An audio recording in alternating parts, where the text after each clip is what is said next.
Okay, let's restart. Just a quick wrap-up of the day. So I'll speak maybe this part in Portuguese, and then I'll come back to English. So está a ser dia longo. Vamos ter agora. It's a long day. We're going to have a keynote speaker. And so it's a day that we started with a number of workshops, very practical workshops where we looked at the models of the climate and see we were surprised with the relationships that we didn't know between economic missions, primary sources of energy we exploited. So we looked at the long experience of nature, innovation, adaptation. We tried to find solutions for complex problems. And the workshop with NBE, biomimicry and innovation. And then we worked with Sair da Casca. There's a very, very thin line between good communication of good sustainability practices with what we can consider greenwashing. In the afternoon, we had two panels, very active panels. One with two different ways of looking at the world. One, the macroeconomy with Fidelidade, and another, we looked at the side of engineering with Antonio Sarmento, and how, given the present challenges, how these two forms of looking at the world and so we looked at the relationships between the economy and energy. And we have to look at the challenges that we have with the importance of energy.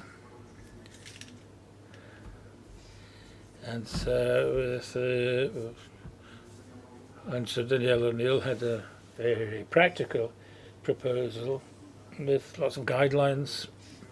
And so as we can get used to what we have with in the Western world, with a very limited. And now I'm very glad to welcome Valerie Keller. Thank you very much for being with us. So it's really a privilege to have Valerie here. She did many things in life. She's young, but it's amazing experience. But most of all, I think I will give you my impression that Valerie she's a force of nature with a big heart, and I think that's my impression. She's very passionate about working with others, and I would say that. And so she did already amazing things, and she's still doing amazing things together with others, with other people, with many organizations. So I think that's my impression that what I read from Valerie, my opportunity to talk with her, and also what I saw, what I studied before. Of course, she also did she held many positions. So she co-founded, and I think she was the ideator, that she idealized Imagine, and she will explain a little bit better than me. And today she's also co-chair of the Imagine project and company. She's an associate fellow of the University of Oxford Said Business School, where she works with leaders, trying to, with them, finding new solutions, and also to acknowledge their responsibility as they face today's challenges. She was also EY's Global Markets Executive Director, and she founded the EY Beacon Institute, a think tank, also trying to think global problems and leadership problems, and so on, so on, so on. Many, many leadership positions. She started in banking, and then she changed. So she tried and developed and led many different social engaged projects, like in healthcare, housing, poverty, etc. So thank you very much, Valerie, for being here with us, and the floor is yours. Thank you.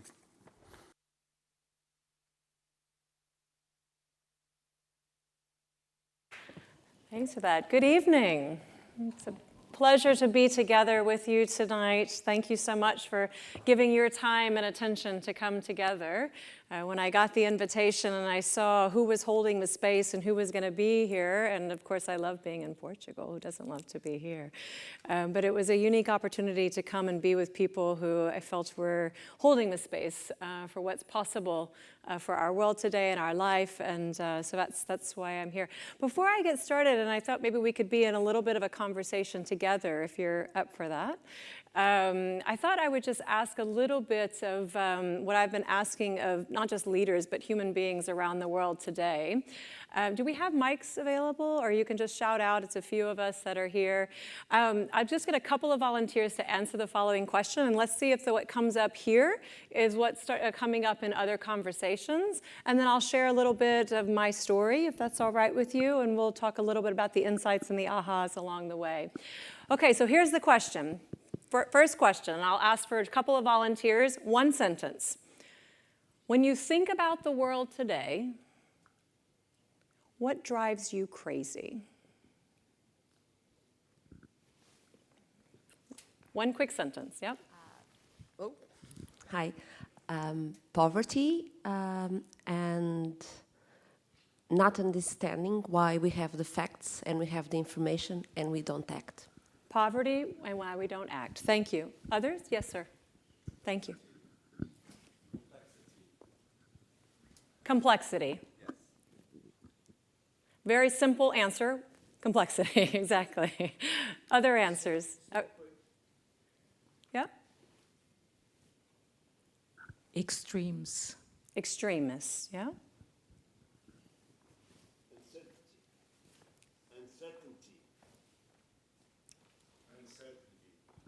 Uncertainty. Uncertainty. You sound very certain about that. Yes.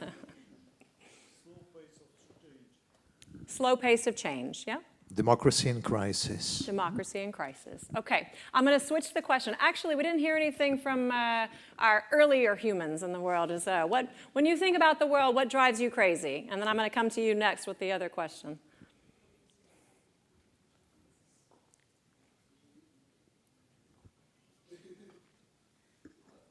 The war. The war. Okay. What else? I know you have an opinion.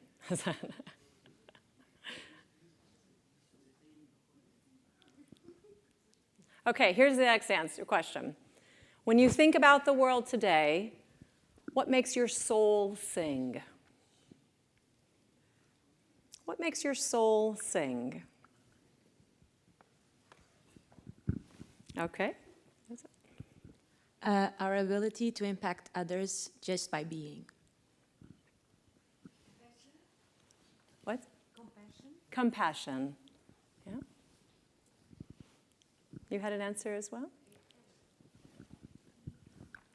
Music and art. Music and art makes your soul sing. Creativity. What else? You guys have something? What makes your soul sing? Yeah.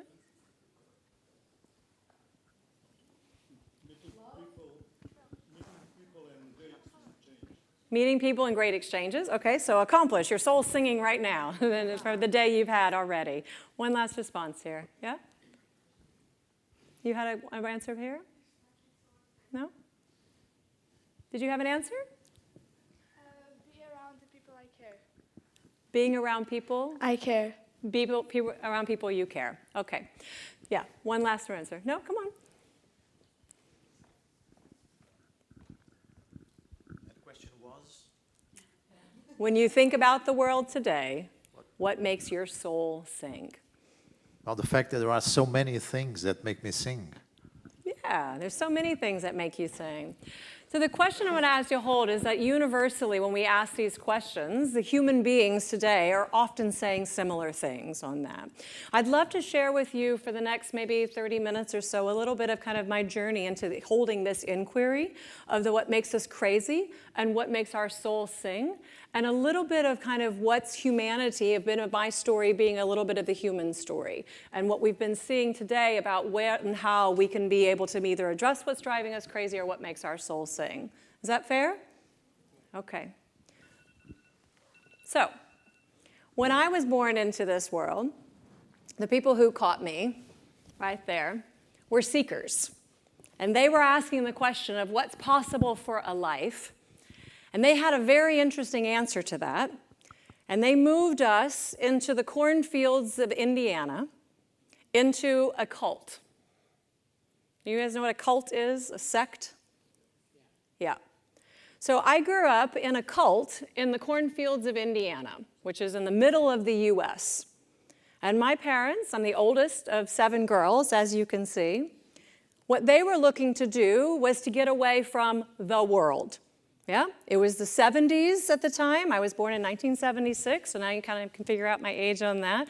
Was born, and the world was in chaos and turmoil, right? You had the hippie movement of people, and that's why I called my parents hippies for Jesus, was one way of saying it. So people who were in this kind of like responding to the war, what was going on right at the time, responding to the insanity of us killing each other on the planet, and you also had the Beatles, and you had make love, not war. And then you had people like my parents who moved away from the world. So I grew up segregated in a completely different world and a completely different belief system about what's possible for the world and life than most humans on the planet at that time. Make sense? Yeah? So that meant, of course, that I didn't go to public school. You had to be control thought, right? Homeschool. We didn't have television, you didn't have radio, and the whole world, the world that was constructed there was constructed around something different than what most other humans around me were thinking was what's possible for a life. Money didn't matter for us, no? In fact, it was the opposite. It was a life of service or a life of impact, possibly, in a way. So the interesting thing there is that I grew up with a different code. Now, I grew up with a lot of the thou shalt nots, right, as you would imagine that you did, and a lot of what it means about the world today. And I'm going to keep doing this because that's exactly what it was like, right? It was a very small world, and everything related around the community and the belief system that we were there. The access point that I'm going to give us for that was when I came out of the cult. I came out into what I would describe as the normal default world that most of you and us now operate within. I see this current world that you and we operate in as a cult. I see it as a cult of capitalism, potentially. It's got a set of rules, it's got a set of norms, it's got some behavior around it. Certain things have money, certain things have power, right? Money. Certain things have beauty, truth, goodness, etc. Doesn't make it bad or wrong, it just is. That's it. You see the world as the structure of that.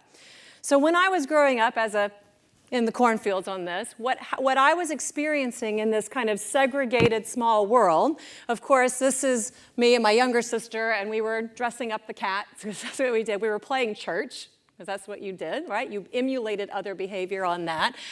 And we had a lot of cats. In fact, we had so many cats, I don't know how, we might have had some more than we had sisters and girls on that. But of course, we wore head coverings, right? So women wore, their head was covered. That's what they were. It's a belief.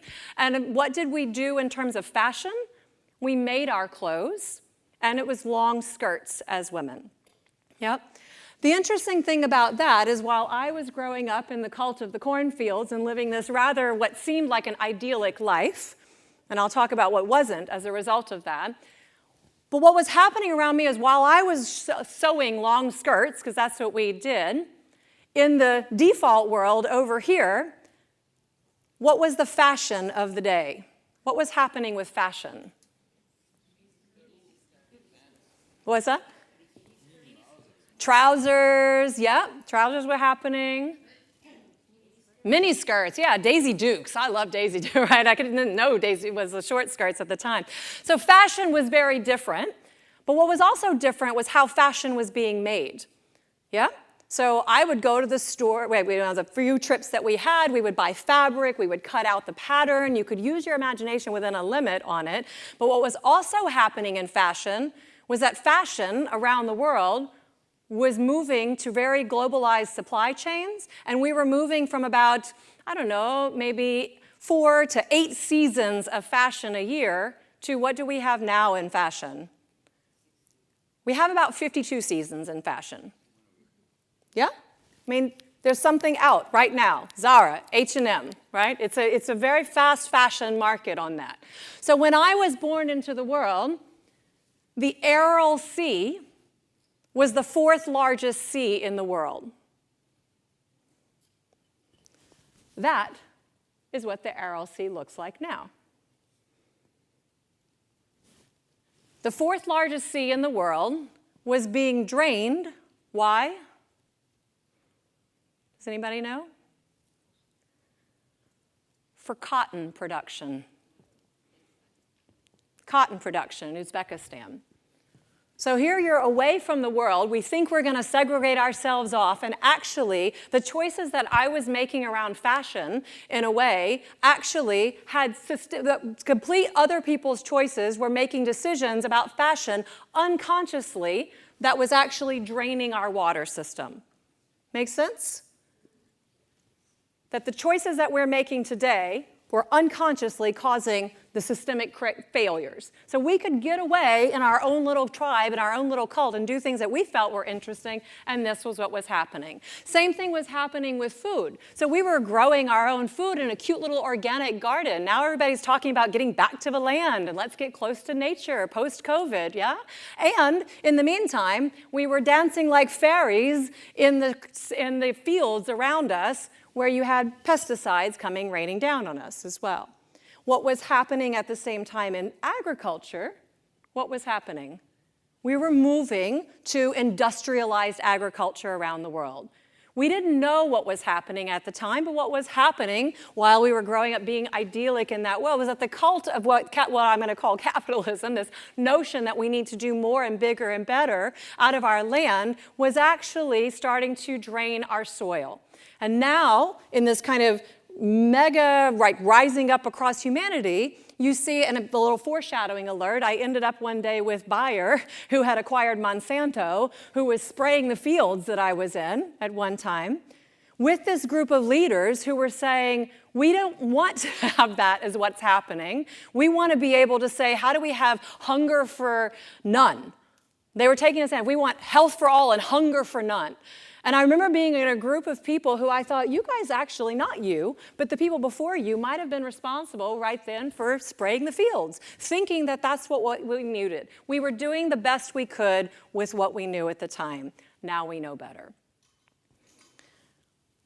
I went down to South Louisiana after the cult. And I will say this too. The other thing about this kind of closed belief system is that if you're in that world, what also didn't work for that was that we didn't go to doctors. So we believed in divine healing as well. So this notion then of and that's, by the way, the same belief system is very much still active in the anti-vaxxer movement. My parents are Trump supporters in southern Louisiana. Yeah? So the belief system of saying, okay, it's a health for that, these are not abstract things that happen. This is what's happening in this kind of humanity, yeah? People are opting into different ways to see the world, different ways to live your life, what matters in that way. The question I'm inviting us to hold on is what's working for the majority of us and what's working for our planetary boundaries and our system that's in. If you're working in a small cult and a small environment, it's working for you, then fine, and that's great and good. What didn't fit for me when we moved back down to South Louisiana because the charismatic minister died and he did not get raised from the dead. We prayed really hard. We didn't have good faith. It was clearly our fault on that.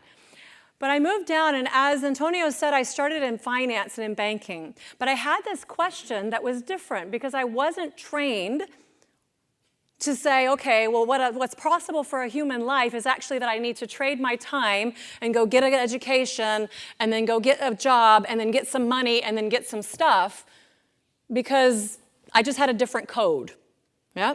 And I was looking, now that I had come back into this world, for what's the code for how to live a good life? What's the code actually for how to live something that feels like it's impactful in a way? And it was very selfish. It was around fulfilling. I thought that might be more fulfilling. In my time, I had this sense we're not going to be here forever. At some point, we're going to not be in this form. What makes it more fulfilling? What makes it more impactful? So I went and worked in banking, and I met a woman who actually was homeless. And she said, I don't know what I would do if I hadn't had this place. And I left my job in banking, and I went and worked in the NGO sector. Is there anybody who's in that sector, in that space? It is a hard and thankless job, and was it really solving global challenges? Was it solving even human challenges in it? But I ran homeless shelters, women's and children's shelters, and we got into saying, how is it that you're actually making systemic change, systemic impact? And there was something called social enterprise. Have you guys heard about social enterprise? Yeah, this was this kind of new thing that was coming along, this idea that we didn't have this boundary between like NGO and government, but we actually could do business as a force for good and how we could do that. So that inquiry was actually what I was holding when we had Hurricane Katrina. You guys remember Hurricane Katrina? The thing that I want to bring up, and the reason why I'm sharing this as well, is because what happened during COVID for us as humanity is when we have a systemic failure like this, what happens is it just reveals the systemic inequities that were there all along. Right? And what happened here was that we were working on solving poverty and homelessness, et cetera, but we knew it was coming, just like we know what's coming in terms of climate change and the impacts. And we as human beings, as leaders, didn't actually know what we were going to do to actually solve it. And so what happened is, on our watch, people died. I was working in this space. I was a leader in Louisiana at the time. Yeah, I was running a small social enterprise NGO on that. The appalling insight for me at this time, too, was also that NGOs couldn't respond to it. People in the kind of, I had lint in our pockets, and we were pulling it out. We were hiring evacuees to serve other evacuees, and we were trying to like basically scale up solutions to something that actually could have been designed and implemented earlier if we had only had the capabilities and the foresight and the coordination to do it. And the other thing that really blew my mind was seeing this picture right here, the school buses, yeah? So right down the road, people were suffering, and the leadership, the human beings who had the power to do something about it, just didn't mobilize in time. The reason why, of course, I'm sharing this now is why. This is a bit of our world in the moment right now, too. Yeah? And the thing that also was an interesting aha for me was this notion of business and leaders in business who could have had the power to do something. And I was being invited to run for office, invited to run for a House seat. And I was thinking, the cycles in political leadership, as we know today, are so short. And you're constantly trading your life to raise money in order to be able to get votes and political power, in order to be able to make a difference.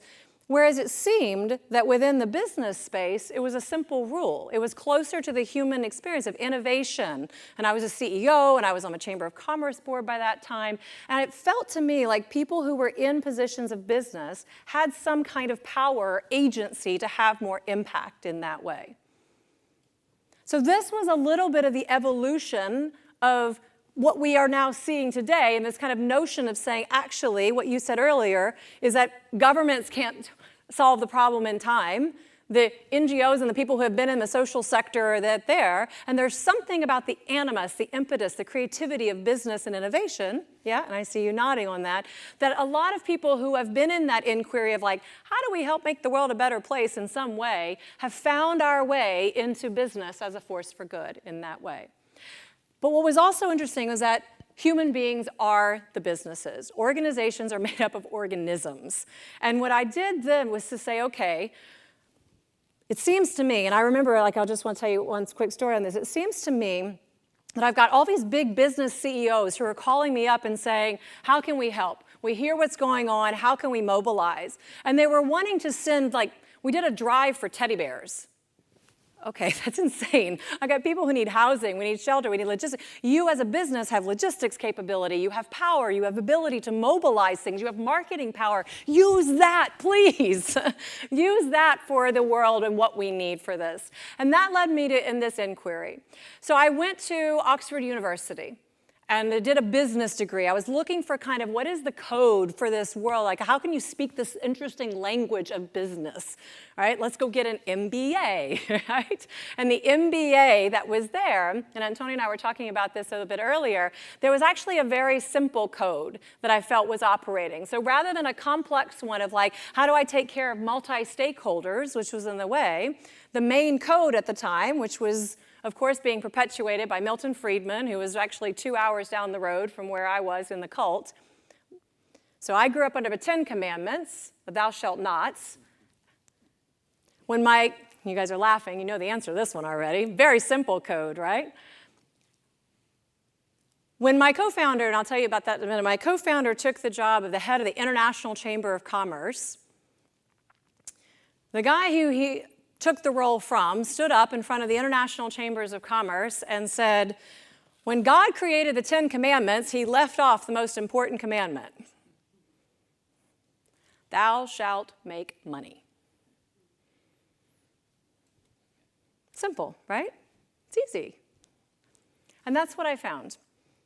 So there's this notion of saying business is here. The business of business is just business. It's here to return profits to shareholders. This is a thou shalt make money. It's a simple game to play with one's life. The problem was it working for a lot of us?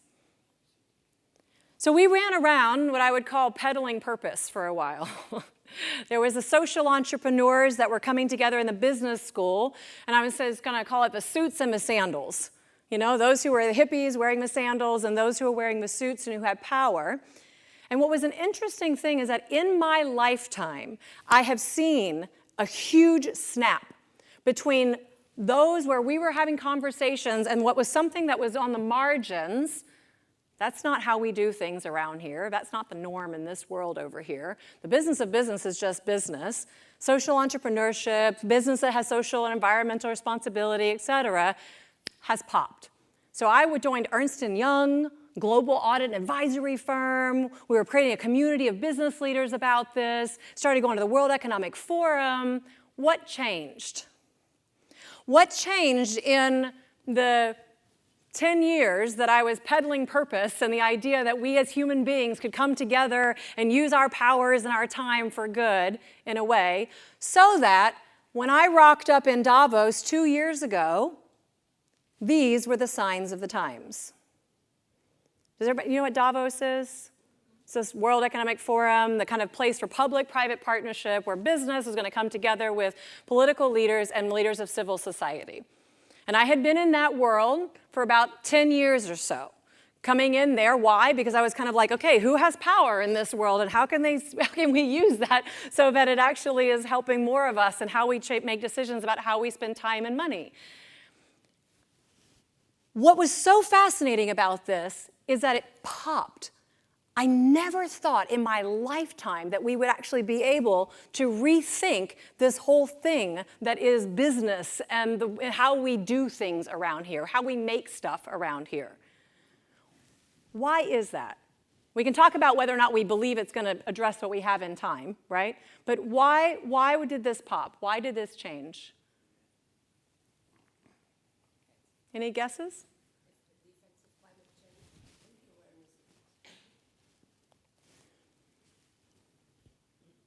Leadership is contextual.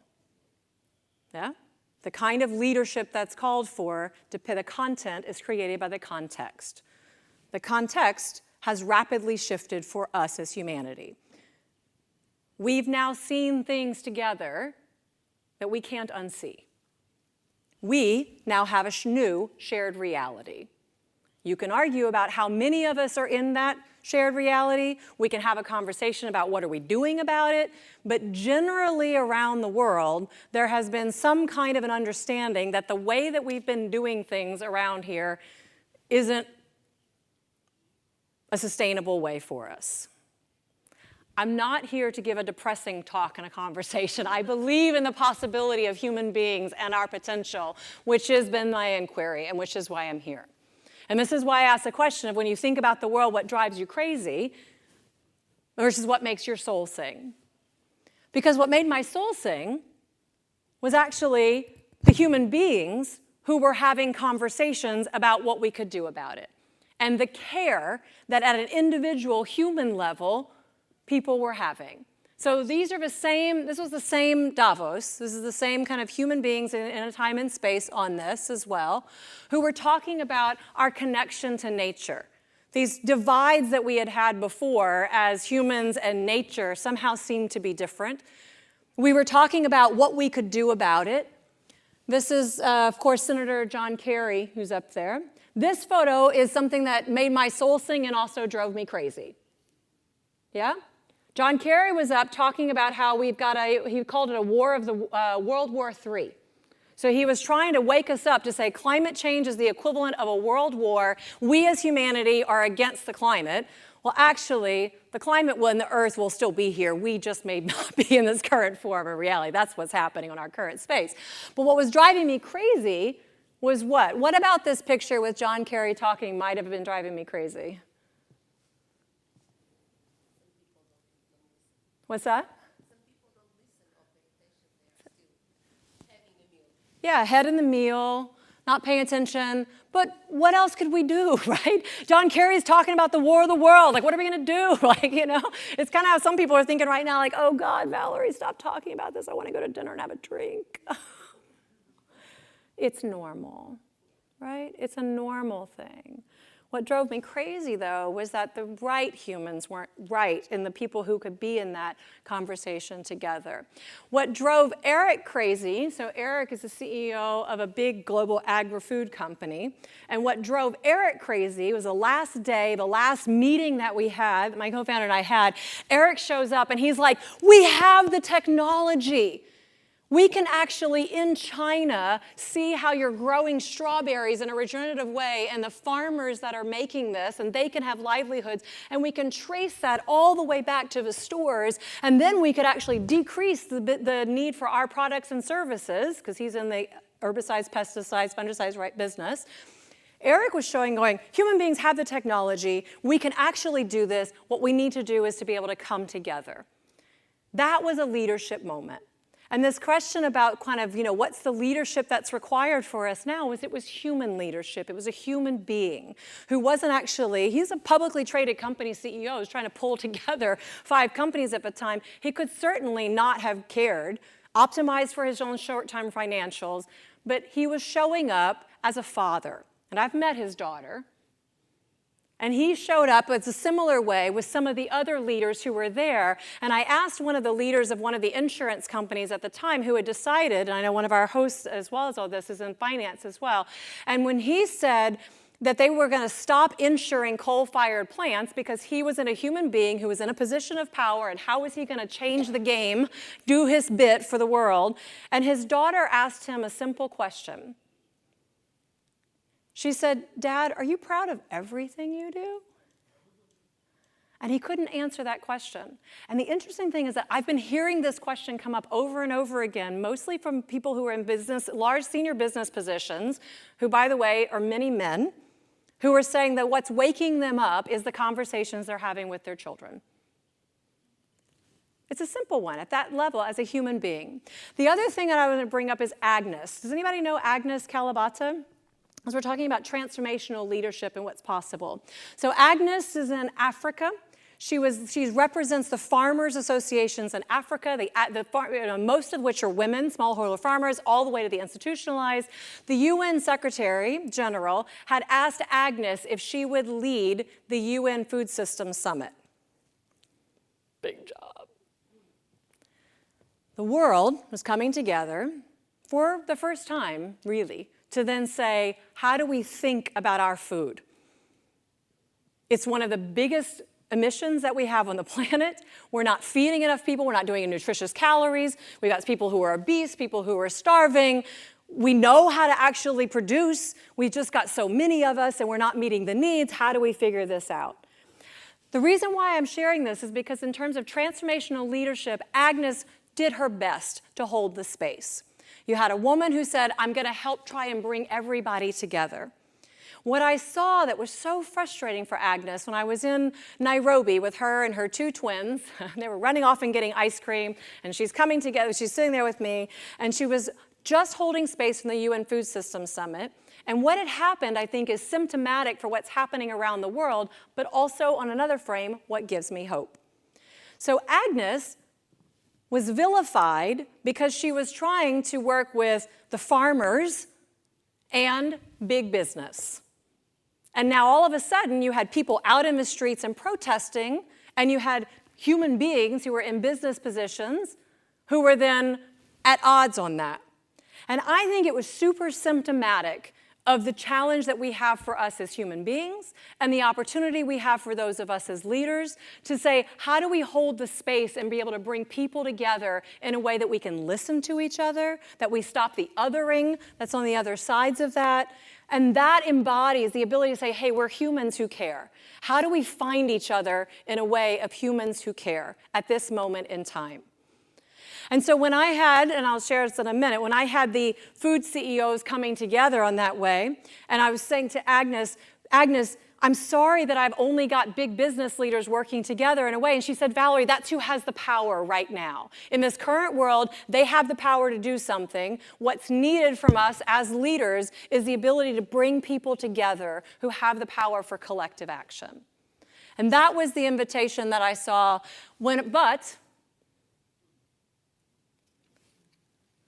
I saw something else in another gathering of human beings as well. Yeah? So on one end of this phrase, you had congregations of humans coming together, and I use the term Davos man because that's kind of been a pejorative term, right? And it was mostly men in a way. Does anybody know what this festival gathering is? Anybody been here? Anybody a burner? Anybody want to go? Why do you want to go?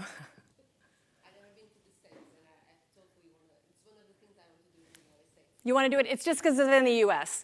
It didn't feel like it was in the U.S. when I was there. I felt like I was on planet Mars. But anyway, go. You can, yeah. I really want to go because it's a gathering of people.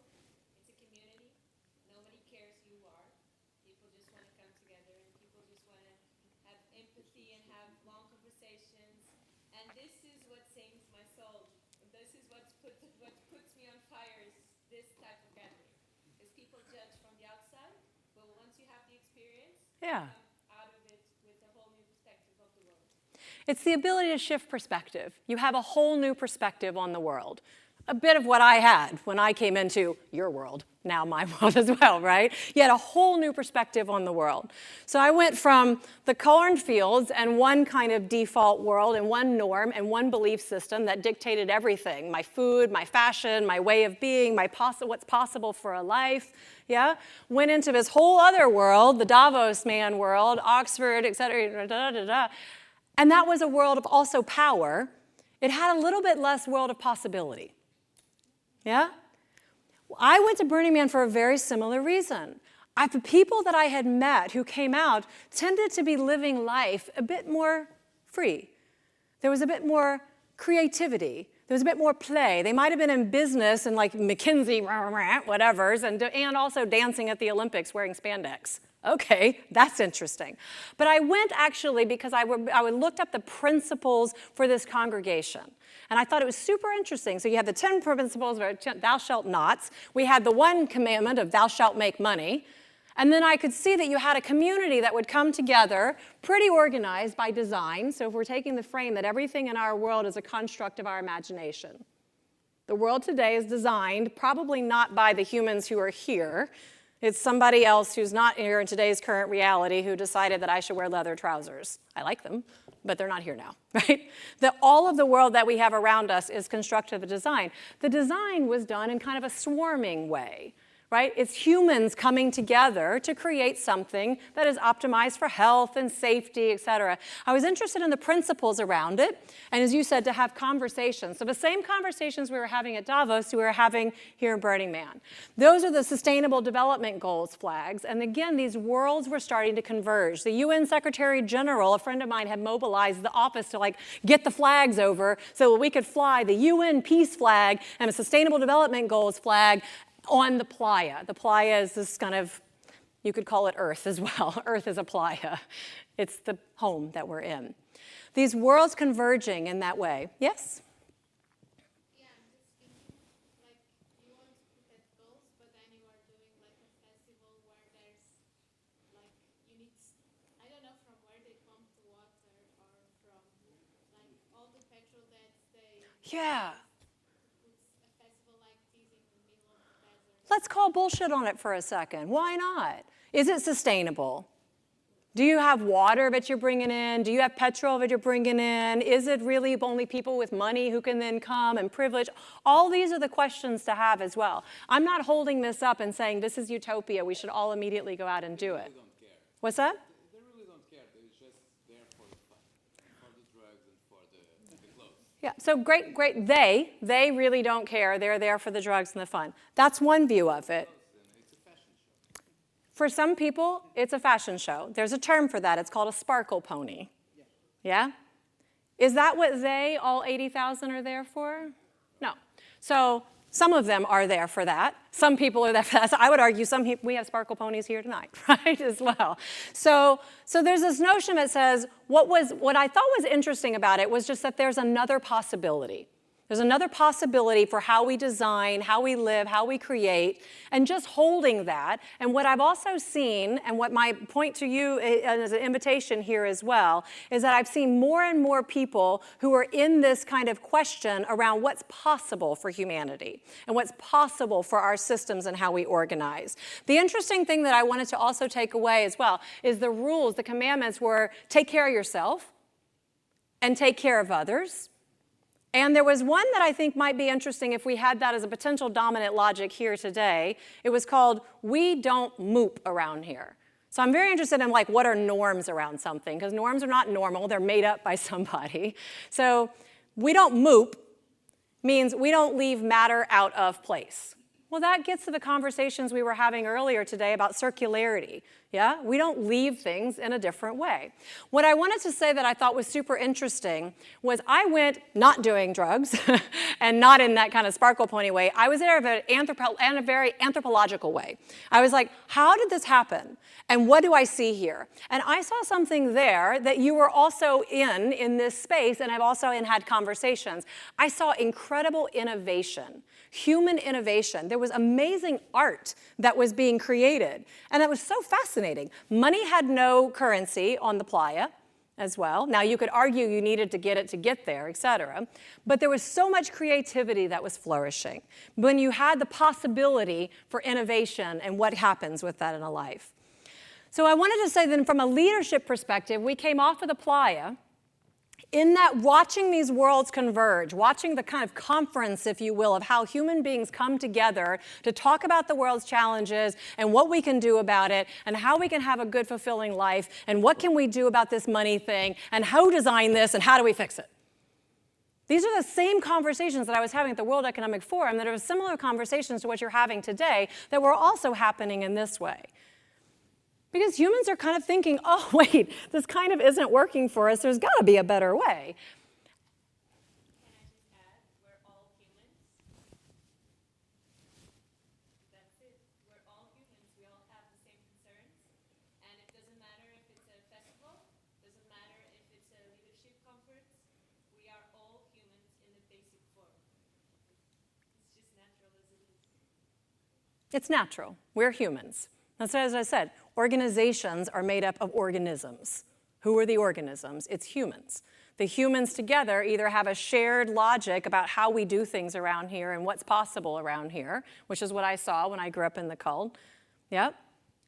There's a lot of humans who are in current power positions who have a current dominant logic about the way the world works and how it goes. Yeah? This sense of we are one human family is part of what we saw emerge after COVID, right? Now, is this the way the world is? Am I sitting here saying it's all positive and possible? We are now one human tribe. No, we're actually seeing more tribalism as well. So the extremes, and somebody said the extremities is one of the things we're seeing both. We're seeing consciousness has shifted. We're seeing human beings who are in a different general age space who are like, we're one human tribe. Oh, and by the way, we're not separate from nature. Oh, and by the way that we've been making things, we're not going to do that anymore. We've got other alternatives. And when I had a question, I was actually speaking 3 weeks ago, to one of the largest insurers companies in the top 300 of one of the largest insurance companies. And I asked them the question, and I said, how many of you have children?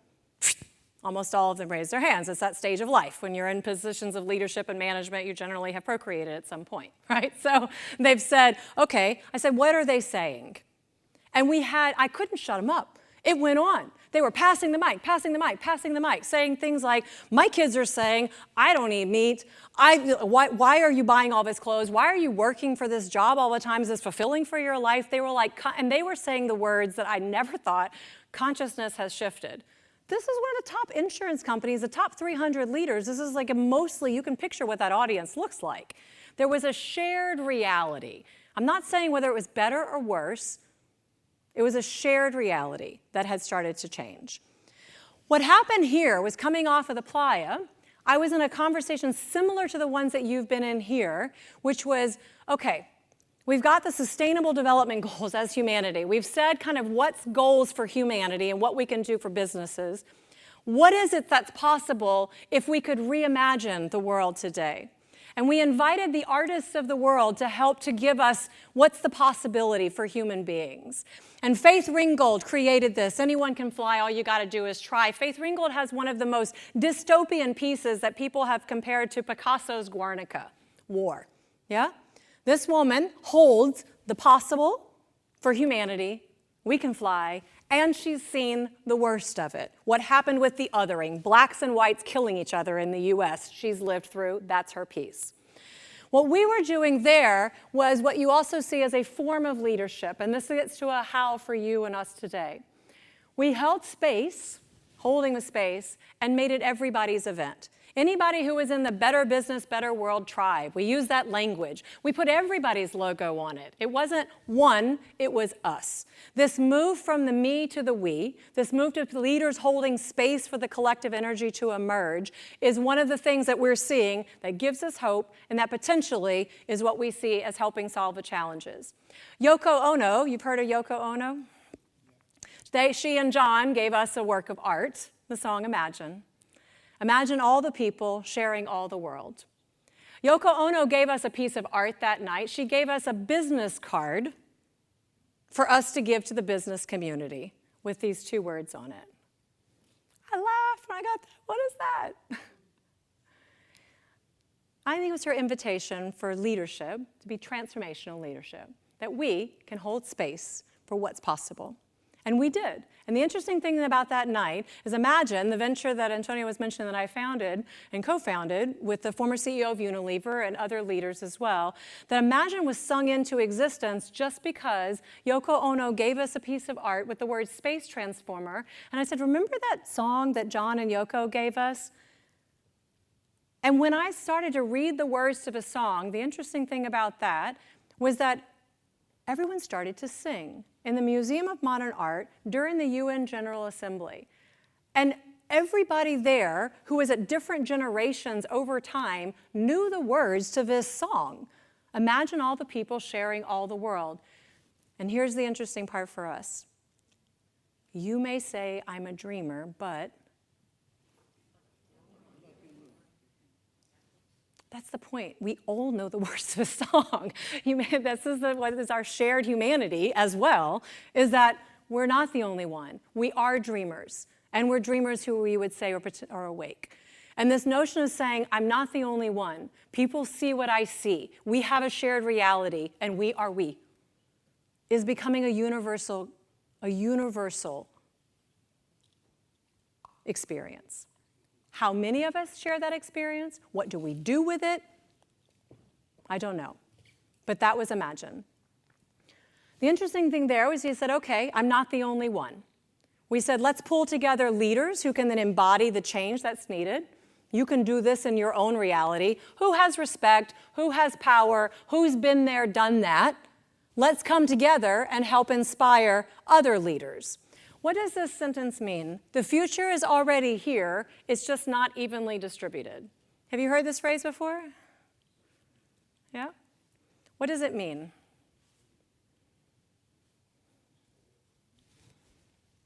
It means that we have everything to make our world sustainable. We have everything to make our world sustainable. You mean present right now? Yes. Okay.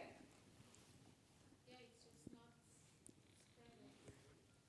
It's, For example, there's a lot of foods, but there's also a lot of waste. I couldn't hear you. Say it again. I'm a little hard of hearing, but I don't know. Like you said, like there's people starving and people obese. Yes. So there is foods, but there is also a lot of waste. Yeah. The future is already here. It's just unevenly distributed. It means we have the ideas, we have the solutions, they're around us. We just haven't actually put them together in the right space on that. It's here. There are people who operate in different states, who have the technologies, who have the innovations, and so part of our work as leaders is to put the system in the room, put the future in the room together in the present. That's what's possible. So when you think about even fashion, and you think about what was happening in Bangladesh, when we said, what if we could get leaders to come together in the fashion space who could then say, actually, do you know what this is? We can make leather from mushrooms. That's kind of futuristic. That's like, oh, wait, okay, it's possible, yeah? There's this notion of put the possible in the room. Put the innovative, amazing ideas with the big corporates who have the buying power, with the technology, the people who have the innovation. But it's not the entities, it's the human beings. Create some proximity. Create proximity between the human beings. Same thing within what we saw within food, right? So, does anybody know how many harvests we have left in the world right now? Less than the number of years we have to fix it out. I'll put it that way. This is growing food from hydroponics, right? Water. There's the capability that we have to make things in our world that actually do live within our planetary boundaries and that actually work even though our population is now approaching 10 billion humans. It's actually possible. And that's the invitation that we have, is to think about transformational leaders. In our times, every generation thinks that their moment is the most historic in time. The reality is that we are living in this reality. Whatever happened, however we got here, we're here now. And so we have the opportunity to then accelerate this, but it's about putting the right people together in the right conversations. Small groups of people who can come together to act together. So within the food chain, we say, let's put farmers who are doing regenerative agriculture, who know how to actually regenerate the soil, in the room with the big companies. No, I'm sorry, Valerie. The CEOs or the people who have the power in the room with the farmers. Put them in the room with government. No, I'm sorry, put them in the room with the head of the Secretary of Agriculture or the person on their team. Yeah? There's who's the human being that can come together as human beings to say, okay, let's see what's possible, and then let's see how we design this differently together. So that's not the same kind of conversation as we were having with John Kerry, where we're talking about each other in these abstract senses, but when we're saying, you have that, she has that, and the task of leaders, and this is something that any of you can do in your own space, is to say, who's the human beings that I could put together with each other to say, you know what we could do together? That's possible.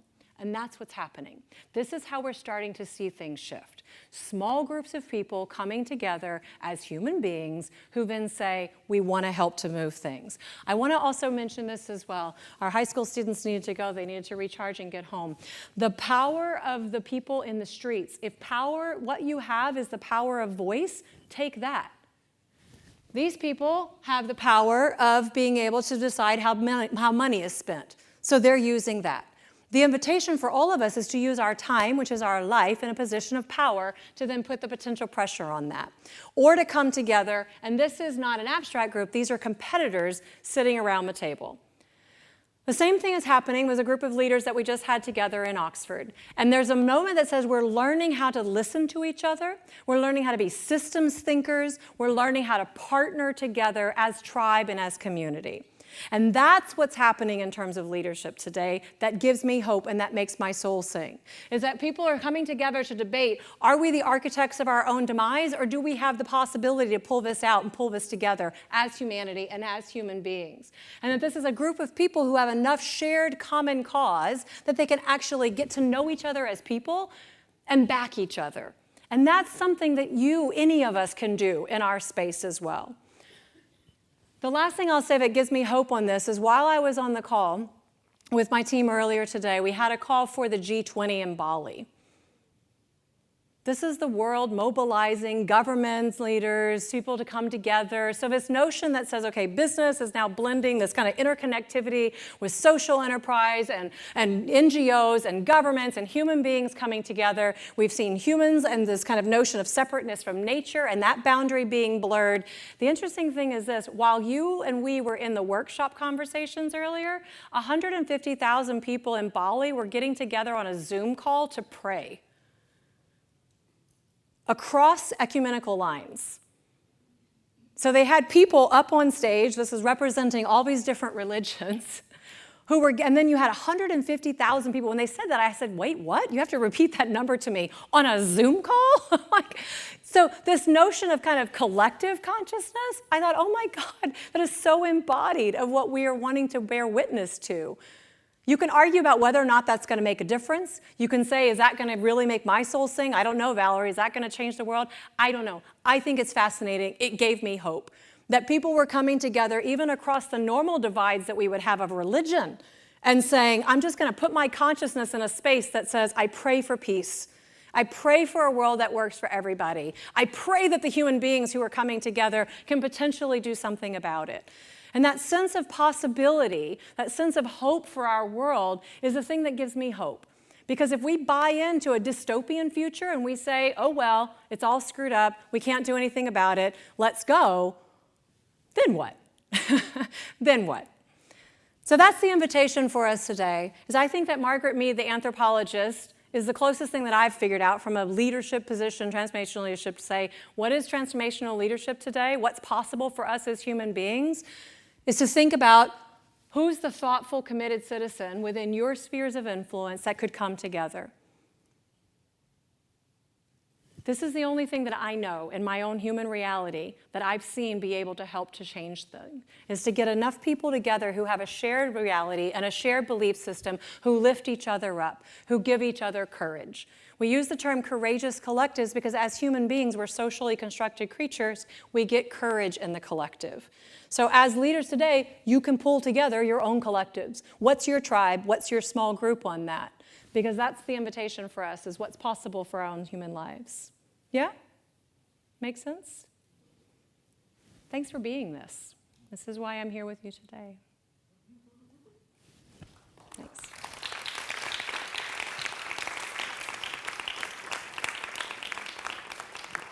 I'm conscious that it's late and people are hungry. You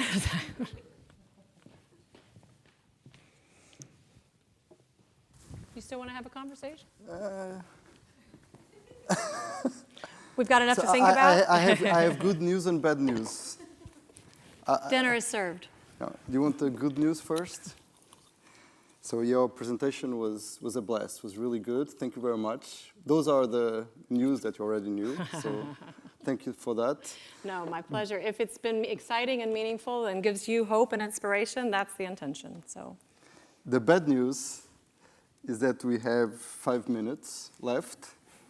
To solve it all. So I will skip the 8 questions that I've diligently prepared, and I'll go directly to the audience. I think they are more important than my questions. So, I don't know, who wants to make a comment or ask a question to Valerie, to our guest? I have 8 questions, so I can do it, but no, we have someone there. I know all of this, and I relate to everything that you said, but how do we start? How do we stop, or how do we silence those people that don't want to believe that this is a reality and this is hope? And how can you give people that same inspiration that you just gave me? How can we do that to others? Because sometimes all I feel is that we talk and we believe and we have hope and we have conversations, no relations to drugs, but we do have conversations, and they are inspiring. And I truly believe that when you take off the system, when you take off all the problems, when you take off work, we are all humans. Yeah. But what I feel is that most people tend to judge you. I come from the financial world. Recently, I started in sustainability. And sometimes people ask me things like, oh, you're planting trees now. So how can we give that to them? Where do we start? Yeah, I mean, I think at some level, what I wanted to convey to you is that you can actually tell them they're not on the bus. There's some level of being like saying, I'm sorry, that's no. Like, that's not how the world works now. And I would come from that. There's a bit of coming from, the world has shifted. Either you're a part of it or you're not. And own that. Because otherwise, what alternative do you have? And that is courageous, potentially, because you're like, wait, these people around here aren't accepting me as I am. And some people then say, okay, I'm not going to be a part of that system anymore, which is why you have a lot of people who are like, I'm not going to be part of the big corporate incumbents. I'm going to go and start my own thing. I'm going to go be an innovative entrepreneur. You know, I did that too. I left a big corporate as well, and I'm an entrepreneur in a space too. So there are more people who are actually thinking, I can't operate within these big institutions. I'll go and do something else. I would say the role of the catalyst inside these entities is to think about them as organisms. Infect them. Infect them. Get enough people who have the shared reality on that.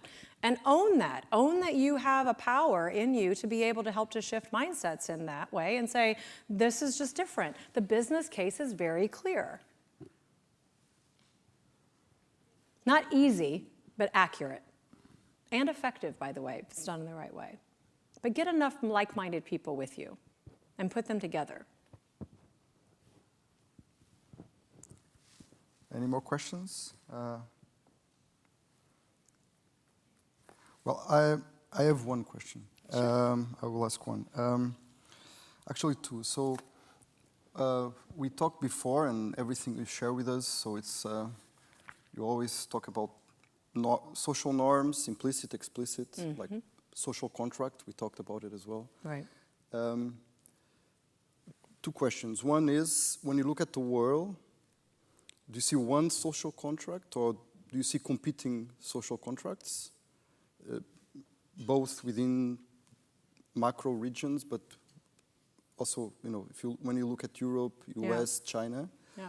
And the second one is, if you could change one aspect of our current social norms, implicit or explicit, which one would you pick to change? Well, we definitely, I mean, it's very clear that you have different social contracts. The reason why I now live in Europe was because I felt that this was a community where you kind of have said, we want to help solve it for more of us. Yeah, and then part of that is probably because Europe lived through a war. So there was a sense of saying, we're going to kind of do a little bit, we're closer to our environment, we're closer to this. And I was in the dominant logic of the US social contract. And like I said, my parents are evangelical Trump supporters as well. So within the US, you have different social contracts. Within Europe, you do. Within Asia, of course, these are all humans who have come together in a certain way, who are then saying, how are we designing this and for who? So this is a question for, and it goes to your second question as well, if you like to change one thing, it's just that we just care a little bit more about each other, right? So it's like, what do we, is the primacy, it says, at some level, maybe the Beatles had it right. All you need is love, you know, is that we actually, the social contract is that we actually care about humanity, and it's not okay if I am getting a great outfit, but it's at the expense of a woman in Bangladesh who can't put her children into school and who doesn't have safe working conditions, and her building falls down. So there's this notion that says if we have a social contract that is, we are connected, and if you lose, I lose.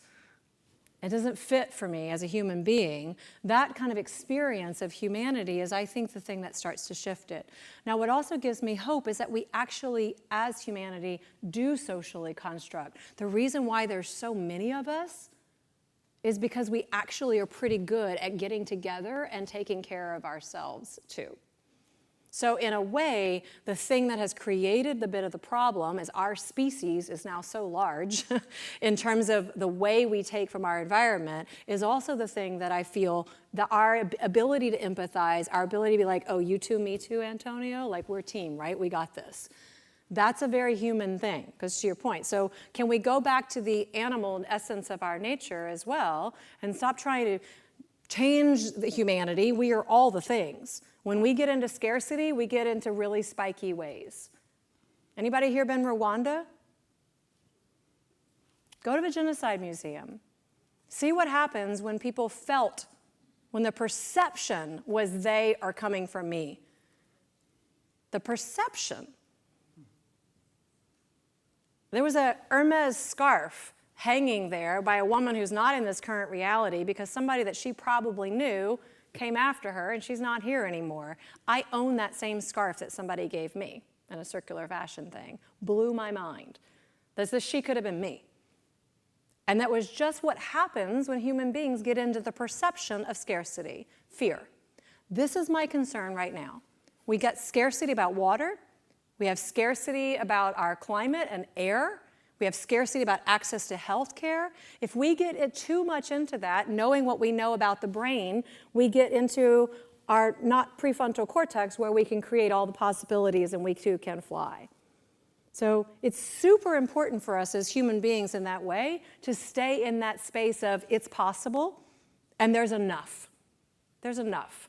And that would be my other question, my invitation for us as human beings, is this kind of instinct that we've needed of more money, more stuff.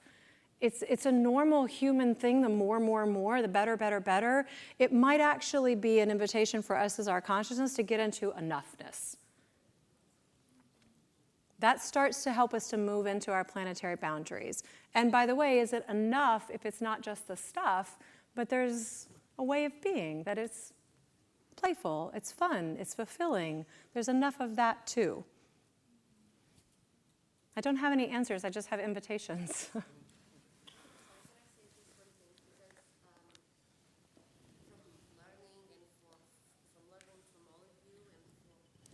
I always forget the microphone, so sorry. So I was saying, from all the learning from today, of everything that I've been reading, I'm from marketing, so you can say, oh God, marketing, because we are always in corporations. Normally everyone says, well, you know, that's marketing. Like, there's someone who's going to tell you a lie and going to make you buy something that you don't need, okay? So first of all, I'm from marketing.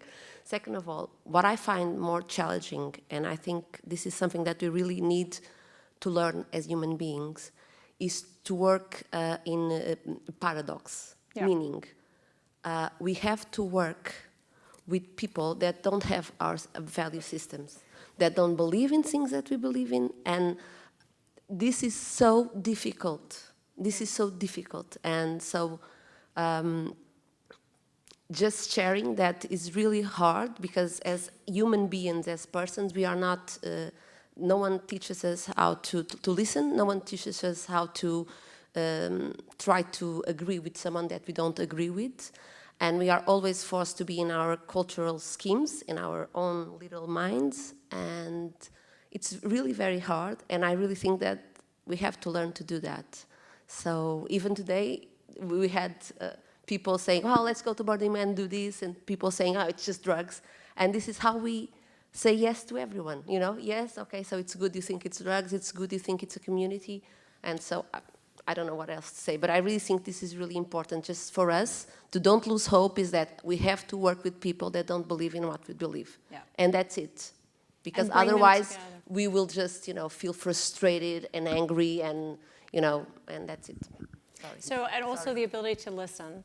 And more people are saying this. That's the message that I want to bring. If you're hearing something that gives you hope and feels familiar to you, my message to you is you're not the only one. Pure message. There's enough of you out there. So get courage in your own collective. Find your tribe. Yep. I think we have to close. I'm sorry, I'm so sorry. But we really need to close. I think your intervention was really like a wrap-up of everything. Thank you very much. And thank you, Valerie. It was a pleasure. Sorry for the other questions that we are unable to take. We can walk and talk. And please come tomorrow. It will be better than today, even better than today. Even better. Come together. Come tomorrow. I have faith. There's Thank hope. you.